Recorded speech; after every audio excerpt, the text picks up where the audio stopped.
Ya, assalamualaikum warahmatullahi wabarakatuh. Selamat malam, selamat pagi, siang, sore, malam, apapun waktu kalian nonton video ini. Sebelumnya perkenalkan, nama aku Davidi Pramono dari Teknologi Rekayasa Otomasi angkatan 2023. Pada kali ini aku ingin mempresentasikan apa yang udah aku pelajarin di matkul praktikum mekatronika dan robotika, khususnya di modul 2, yaitu kita akan membahas tentang Ubuntu, yaitu gimana sih kita berpindah dari Windows ke salah satu OS Linux yaitu Ubuntu, meskipun open source, tapi gimana sih cara kita pindah ke Linux tanpa kita takut kehilangan data kita. Oke, next. Jadi di sini uh, salah satu anatomi sistem yang ada itu, jadi untuk Windows atau Linux ini kan merupakan jantung dari sebuah sistem, yaitu di mana OS ini merupakan pengendali dari hardware. Nah, untuk perbandingannya sendiri antara Windows dengan Ubuntu itu, untuk itu kita bahas dari beberapa aspek. Yang pertama untuk perbedaannya, yaitu yang pertama biaya dan lisensi. Untuk Windows sendiri sifatnya berbayar dan kita harus membeli untuk mendapatkan Windows, sedangkan Ubuntu sendiri sifatnya gratis dan open source. Lalu untuk konsumsi RAM-nya, untuk Ubuntu lebih sedikit memakan RAM. Lalu juga untuk tentang ketahanannya, Windows ini lebih banyak bisa terserang virus daripada si Ubuntu. Namun di sini Ubuntu ini bersifat open source, jadi mungkin untuk keamanannya lebih dipertanyakan. Untuk dukungan aplikasi lainnya sendiri, Windows ini lebih cocok untuk beberapa aplikasi desain maupun aplikasi game. Cuman di sini kelebihannya Ubuntu adalah dia karena dia open source, jadi kita bisa mengedit sesuai keinginan kita dan lebih cocok untuk kita lakukan untuk kebutuhan engineering atau rekayasa. Jadi dapat disimpulkan untuk pemilihan Windows dan Ubuntu bisa dipilih sesuai kebutuhan kita. Kita bisa memilih Windows untuk kebutuhan aplikasi yang berat maupun software desain. Cuman kita bisa memilih Ubuntu untuk kecepatan, keamanan, dan uh, keefisiensian resource, karena di sini Ubuntu bersifat open source, jadi kita bebas memasukkan file apapun ke Ubuntu. Nah, di sini mau aku kuatkan lagi, di sini juga ada 8 kekuatan dari ekosistemnya Ubuntu. Yang pertama yang udah aku sebutin tadi, yaitu kebal virus. Kenapa Ubuntu ini bisa kebal virus? Karena Ubuntu ini berjalan dengan arsitektur rootnya terbatas, jadi file.exe ataupun dan lain-lain tuh nggak bisa berjalan di Ubuntu ini. Lalu juga udah gratis, uh, memiliki driver otomatis juga, kemudian juga sangat ringan. Nah, kemudian uh, di Ubuntu ini merupakan kita bisa bilang software center, di mana instalasinya itu lebih mudah, dimana kita nggak perlu masuk ke website lalu kita install satu-satu, cuman kita juga bisa install langsung di terminal dari Ubuntunya. Nah, terus juga dari Ubuntu ini uh, kan teman-teman kadang kalau pakai Windows tuh kadang ada update yang besar tiba-tiba dan itu mengganggu aktivitas. Nah, jadi di Ubuntu itu tuh nggak ada yang seperti itu. Jadi untuk di Ubuntu ini kita kapan update akan terjadi itu kita bisa menentukan gitu. Kemudian juga untuk Ubuntu juga memiliki sistem repository online yang uh, dapat meminimalisir lah penyusupan malware. Jadi itu malware tuh memang meskipun open source, jadi malware tuh sangat susah masuk Ubuntu karena Ubuntu memiliki sistem repository online yang bagus. Nah, sebenarnya untuk Linux sendiri atau OS Linux yang open source itu sangat banyak. Cuman kenapa kita memilih Ubuntu? Nah, jadi untuk Ubuntu sendiri yang merupakan turunan dari Debian, yang dimana itu Linux juga, yang paling ramah untuk pemula. Nah, jadi untuk strukturnya bisa dilihat di PPT. Nah, ini dari Debian tuh bisa dibilang turunannya ada Ubuntu. Lalu di sini juga ada versi Ubuntu lainnya, yaitu Kubuntu, Lubuntu sama Subuntu. Nah, untuk versi regulernya itu dirilis secara berkala dan fiturnya pun diupdate rutin dengan dukungan hanya 9 bulan. Nah, di Ubuntu ini juga versinya yaitu long term support. Jadi sangat stabil, uh, dan ini ya karena dia LTS atau long term support, jadi dia sangat direkomendasikan buat pemula lah. Nah, kita juga bisa menggunakan konsep dual boot. Nah, jadi apa sih konsep dual boot ini? Nah, ketika teman-teman tuh kadang membutuhkan Windows juga untuk aplikasi-aplikasi lain yang mungkin nggak support di Ubuntu maupun sebalikannya. Nah, kita bisa menggunakan dual boot, yaitu kita mengkonfigurasikan dua sistem OS pada satu laptop atau satu komputer.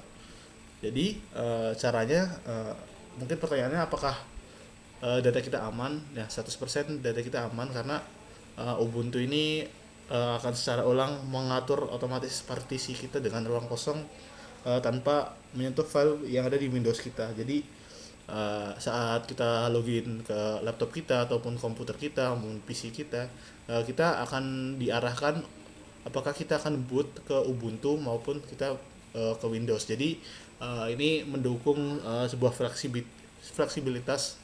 Jadi ketika komputer kita nyala, kita bisa masuk lah, kita mau pakai OS Ubuntu atau pakai Windows pun itu yang sedang kita lakukan. Jadi kalau misal kadang kita butuh lebih ke software engineering lainnya, itu saya lebih suka pakai Ubuntu. Untuk Windows saya lebih suka ke software design.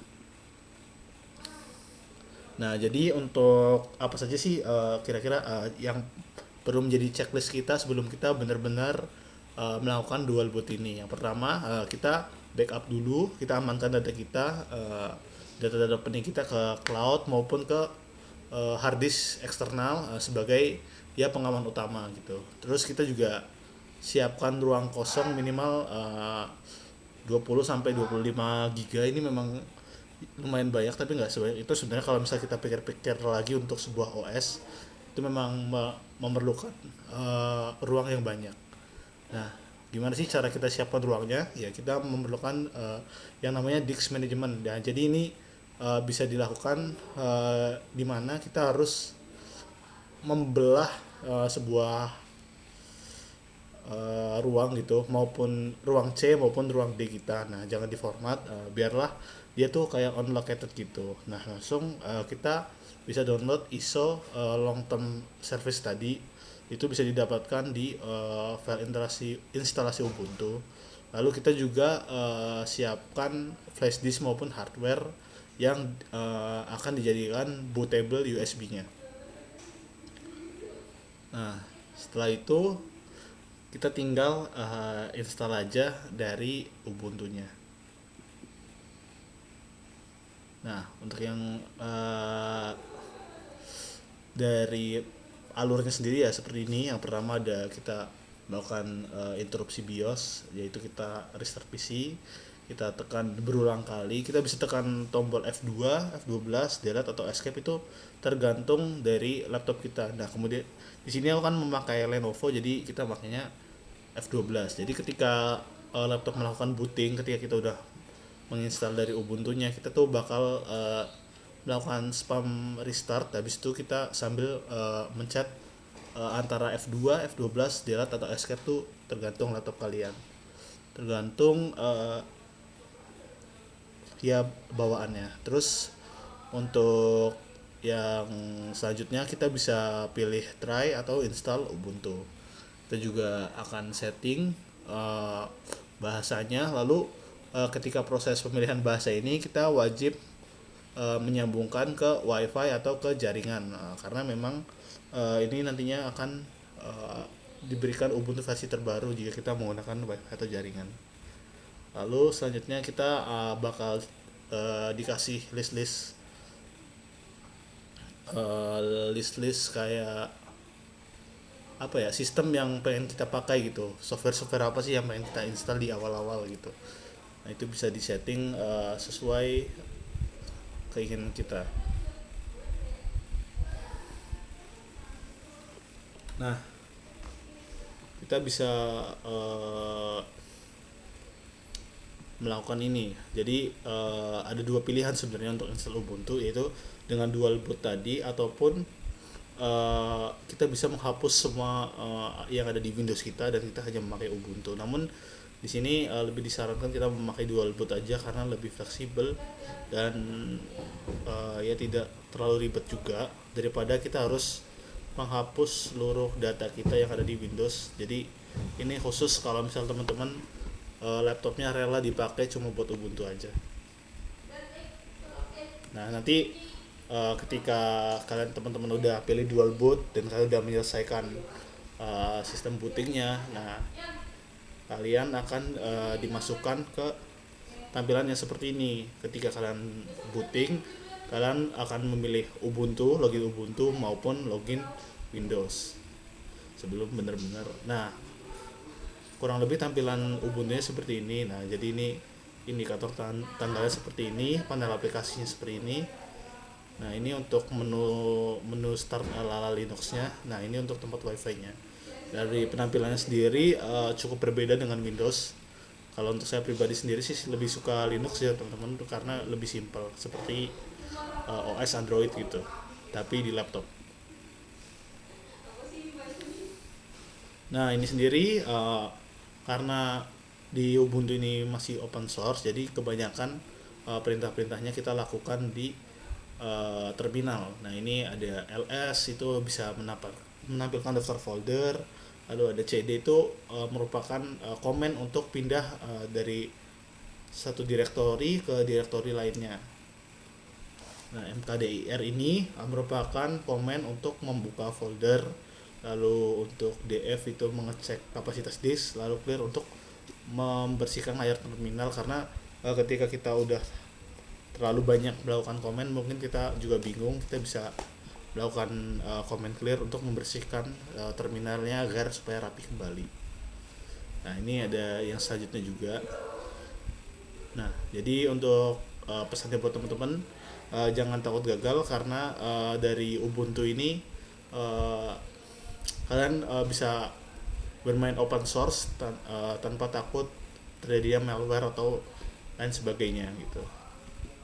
Kalau teman-teman juga udah mengikuti tutorial yang tadi. Nah, di sini kenapa juga dari Ubuntu itu sangat bagus untuk teman-teman juga yang khususnya memakai software engineer gitu-gitu. Karena di sini salah satu kelebihan yang ada di Ubuntu daripada OS lainnya, yaitu di Ubuntu ini kita bisa menjalankan ROS 2 dengan sangat baik. Ataupun ROS 2 itu apa sih? ROS 2 itu merupakan robot operating system. Nah jadi banyak sekarang software yang memerlukan sistem ROS 2 ini. Nah ROS 2 ini dibuat atau diuji secara resmi itu pada sistem operasinya sistem Ubuntu teman-teman. Nah, jadi meskipun ROS 2 ini bisa dipakai di Windows juga, cuman untuk instalasi dan penggunaannya itu akan lebih lengkap sistemnya maupun lebih mudah digunakan di Ubuntu daripada di OS lainnya. Kemudian juga di sini Ubuntu tuh memiliki sistem manajemen paket, yaitu yang bernama APT. APT itu kalau nggak salah Advanced Package Tool. Nah, jadi ini yang memungkinkan teman-teman bisa install ROS dengan secara cepat hanya melalui terminal saja, teman-teman. Nah, juga untuk ROS 2 ini implementasinya sih seperti apa sih? Nah, jadi ketika kita sudah mau melakukan instalasi ROS 2 ini, kita bisa pakai banyak library dengan lebih maksimal. Contohnya kalau misal kita pengen menggunakan kamera sebagai computer vision, LiDAR maupun sensor-sensor lainnya yang lumayan ribet, itu ketika kita memakai iOS dia bakal lebih lengkap untuk library-nya, dan bisa menghasilkan uh, hasil yang lebih akurat juga tentunya. Nah juga banyak juga lah kayak simulasi robot-robot seperti gazebo maupun RVIS yang bisa terintegrasi dengan baik kalau kita pakainya Ubuntu, teman-teman. Nah, jadi kesimpulannya untuk Ubuntu ini sendiri ya merupakan salah satu pilihan utama kita kalau misal kita fokusnya pada dunia engineering maupun robotik. Jadi lebih disarankan untuk memakai Ubuntu. Nah, untuk material cukup segitu. Nah, di sini juga aku pengen menampilkan ya apa yang aku udah jelasin tadi. Di sini juga aku udah ngerekam gimana sih waktu aku menginstal Ubuntu. Dari namanya udah negara. Nah, jadi di sini ini merupakan video saya waktu menginstal Ubuntu. Nah, di sini kita ini yang tadi saya ceritakan, yaitu melakukan uh, pengosongan di sini, yaitu memindahkan uh, dari dari penyimpanan D ke penyimpanan C yang akan digunakan untuk menginstal dari Ubuntu-nya. Nah, ini disk satunya. Nah, di sini kita nggak menggunakan disk management aja, cuman kita juga menggunakan aplikasi tambahan, teman-teman, yang namanya Mini Tool. Jadi ini untuk memisah partisi. Nah, ini partisi yang dipisah, kita pisah dari yang D ini, kita masukkan ke C. Nah, C-nya ini nanti untuk tempat dual boot dari si Ubuntu-nya. Nah, ini partisinya udah terpisah, kita baru nanti masuk ke disk management. Nah, ini udah berhasil lah teman-teman, 100 giga ini udah unlocated ini maksudnya gimana, jadi dia udah pindah dunia mungkin ya, bisa gampangnya disebutnya gitu, dijelasinnya. Nah, ini bakal masuk ke menu boot laptop kalian masing-masing. Nah, menu boot laptop tuh kadang-kadang beda-beda tergantung mereknya. Nah, ini untuk tampilan booting dari Lenovo. Nah, ini untuk kalian teman-teman install kayak bahasanya, waktunya, dan lain sebagainya tuh. Secure boot di disable supaya teman-teman nanti masuknya harus bisa milih mau masuk ke Ubuntu dulu atau Windows dulu. Nah, USB bootnya di enable karena kita mau melakukan booting dengan hard disk, teman-teman.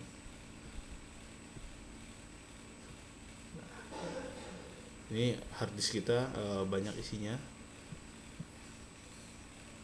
Kita pilih yang ini, yang USB device. Nah, langsung kita install Ubuntu 22.04.5 AMD 64 ISO. Nah, lalu kita klik aja, nanti akan ke restart sendiri dan akan memasuki menu Ubuntu seperti ini. Nah, ini berarti Ubuntunya udah terinstall. Lalu kita tinggal setting-setting dari bahasa dan koneksi wifi-nya. Di sini teman-teman juga perlu membuat password ya. Jadi untuk di Ubuntu ini banyak kayak pin-pin gitu untuk dimasukkan sebelum teman-teman melakukan masuk di web atau aplikasi software tertentu. Jadi tetap ditanyain pinnya dulu. Untuk passwordnya teman-teman jangan pakai yang susah-susah, karena untuk ngetik password di Ubuntu ini sendiri nanti gak kelihatan, jadi kita nggak tahu kita ngetik apa. Nah, jadi tampilannya akan seperti ini tampilannya saya maksud. Ini udah berhasil melakukan dual boot, dimana ketika teman-teman masuk ke membuka laptop kalian, kalian akan dipilih, kalian harus install masuk ke Windows atau Ubuntu. Nah, sesuai kebutuhan teman-teman. Nah, untuk ROS-nya sendiri, gimana sih cara install ROS. Nah, kalau teman-teman memakai Windows, teman-teman bisa melakukan instalasi. Ini lumayan repot sih, kalian harus install, dan ini lumayan besar juga. Nah, ketika teman-teman memakai Ubuntu, di sini kalian cukup ngeran dari ini aja. Kalian copy ini, dan lalu ya cuma keempat perintah ini aja kalian copy ke yang namanya terminal, dan kalian akan mendapatkan ROS. Maupun teman-teman bisa melakukan pengecekan mungkin melalui misal VS Code dengan bantuan AI. Mungkin teman-teman bisa nanya apakah ROS-nya udah terinstall apa belum. Nanti dia akan memberitahu apakah ROS-nya sudah terinstall apa belum. Nah, mungkin sekian yang dapat saya sampaikan pada materi modul 2 ini, yaitu gimana sih perbandingan dari Ubuntu dan Windows, lalu gimana caranya kita bisa melakukan dual boot dengan aman, tanpa takut, meskipun OS yang kita gunakan ini sifatnya open source. Mungkin sekian yang dapat saya sampaikan, kurang lebihnya mohon maaf. Wassalamualaikum warahmatullahi wabarakatuh.